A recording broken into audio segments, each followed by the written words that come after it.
नमस्कार दोस्तों, स्वागत है हमारे इस YouTube चैनल पे जिसका नाम है आर्ज स्टडी IQ। तो आप सबको भारत के प्राचीन इतिहास के बारे में पढ़ा रहा हूँ।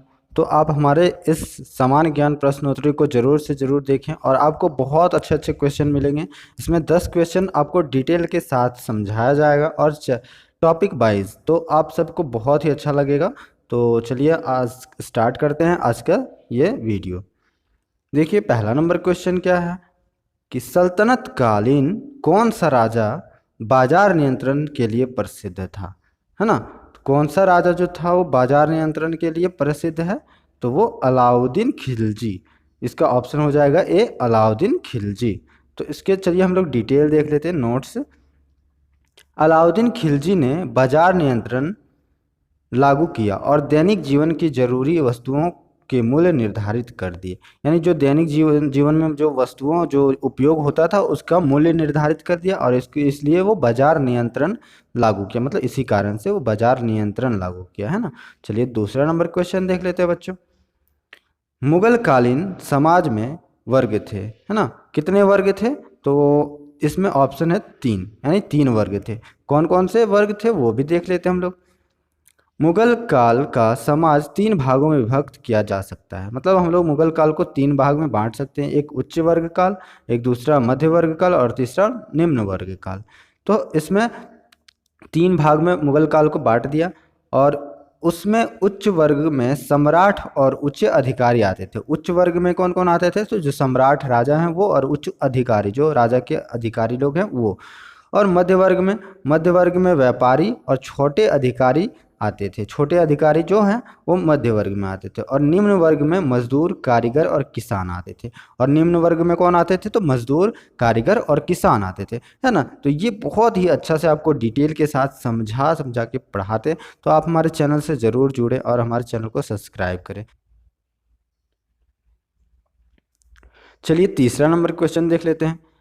रुकनुद्दीन फिरोज का उत्तराधिकारी कौन था। रुकनुद्दीन फिरोज का उत्तराधिकारी कौन था, तो उसका था option number B, Razia Sultan. कौन था, तो रजिया सुल्तान था, है ना। तो चलिए हम लोग देखते हैं। रुकनुद्दीन फिरोज रजिया सुल्तान का भाई था। कौन था, तो रजिया सुल्तान का भाई था कौन, रुकनुद्दीन फिरोज। और इल्तुतमिश का पुत्र था। इल्तुतमिश का पुत्र था जो सिंहासन पर बैठने के 6 माह के अंदर ही मार दिया गया। तो जब सिंहासन पर बैठा तो उसको 6 माह के अंदर ही मार दिया गया। और जो ये रुकनुद्दीन कौन था, तो ये इल्तुतमिश का बेटा था और रजिया सुल्तान का भाई था, है ना। चलिए चौथा नंबर क्वेश्चन देख लेते हैं बच्चों। कलचुरी राजवंश किस प्रदेश से संबंधित है। कौन से राजवंश से संबंधित है कलचुरी, तो चलिए इसका ऑप्शन हो जाएगा डी, मध्य प्रदेश, है ना। मध्य प्रदेश राज्य से संबंधित है। चलिए 5 नंबर क्वेश्चन देख लेते हैं हम लोग बच्चों। वसु चित्र की रचना किसने की। वसु चित्र की रचना किसने की, तो रामराज ने की। इसके ऑप्शन हो जाएगा ए, रामराज ने की, है ना। तो रामराज के बारे में हम लोग चलिए पढ़ लेते हैं थोड़ा। वसु चित्र की रचना रामराज ने की और रामराज तेलुगु कवि थे। कौन थे रामराज, तो तेलुगु के कवि थे। और जो विजयनगर के राजा कृष्णदेव राय के दरबारी में रहते थे। किसके, विजयनगर के राजा कौन, कृष्णदेव राय के दरबार में रहते थे। कौन, तो वसु चित्र जी, है ना। चलिए हम लोग 6 नंबर क्वेश्चन देख लेते हैं। अकबर के समय मीर बख्शी का कार्य क्या था। मीर बख्शी का कार्य क्या था अकबर के समय में, तो ये सैन्य अधिकारी होया करता था। तो इसका ऑप्शन हो जाएगा बी, सैन्य अधिकारी। ये सैन्य का अधिकारी होता था। और अकबर मुगल राज का तीसरा राजा था। अकबर जो था वो मुगल राजा का तीसरा राजा था और मीर बख्शी इसके सेनापति को कहा जाता था। मीर बख्शी किसको कहा जाता था, तो अकबर के सेनापति को कहा जाता था ना। तो चलिए बहुत ही अच्छा क्वेश्चन है, आप सभी जरूर से जरूर इस क्वेश्चन को देख। 7 नंबर क्वेश्चन, जिंदा पीर किसे कहा जाता है, तो जिंदा पीर औरंगजेब को कहा जाता है। किसको कहा जाता है बच्चों, तो औरंगजेब को कहा जाता है जिंदा पीर, है ना। चलिए देखते हैं औरंगजेब के बारे में।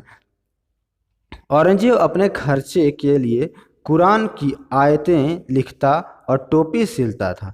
इन्हीं के कारण उसे जिंदा पीर कहा जाता है ना। औरंगजेब अपना जो खर्चा होता था ना उसके लिए कुरान लिखता था और टोपी सिलता था और बेचता था जिससे उसका खर्चा निकल जाए, है ना। तो चलिए कितना अच्छा ये राजा था कि अपना खर्चा खुद निकालता था।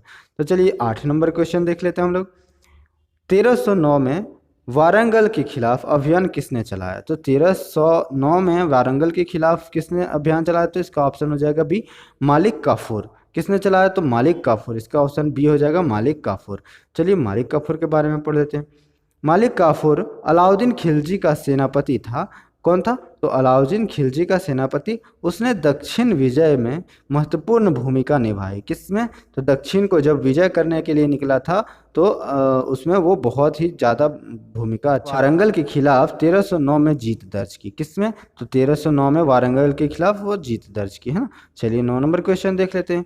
मुगल साम्राज्य के बाद कौन सा राज्य सबसे शक्तिशाली हुआ? मुगल साम्राज्य के बाद तो कौन सा हुआ? तो इसका ऑप्शन हो जाएगा ए, मराठा। कौन सा? मराठा, है ना। तो मराठा राज्य मुगल काल के बाद सबसे ज़्यादा शक्तिशाली हुआ। तो चलिए मुगल राज्य के अंत के बाद मराठा राज्य मुख्य रूप से अस्तित्व में आया। कब आया? तो जब मुगल काल का अंत हो गया तो मराठा राज्य का अस्तित्व आया। और मराठा साम्राज्य की स्थापना 1674 ईस्वी में शिवाजी ने की। जो पेशवा बाजीराव के काल में मराठा राज्य का खूब प्रसार हुआ, है ना। किसके काल में? शिवाजी ने इसकी स्थापना की और ये पेशवा बाजीराव के काल में इसकी खूब प्रसार हुआ, मतलब बहुत ज़्यादा उसका प्रचार हुआ।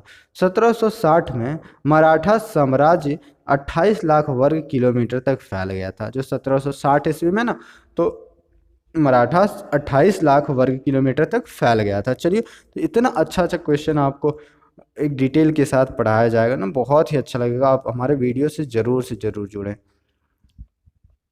10 नंबर ये और हमारा लास्ट क्वेश्चन है इस वीडियो का। तो भारतीयों को इस्लाम के बारे में जानकारी किसने दी? सबसे बहुत ज़्यादा इंपॉर्टेंट, एग्जाम में पूछा जाता है। तो भारतीयों को इस्लाम के बारे में जानकारी किसने दी?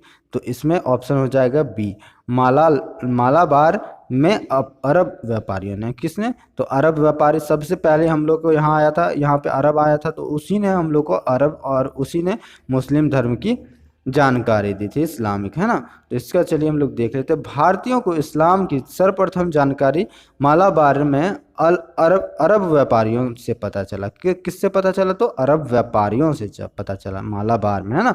तो चलिए यही हमारा लास्ट वीडियो था, मतलब लास्ट वीडियो इस लास्ट क्वेश्चन था।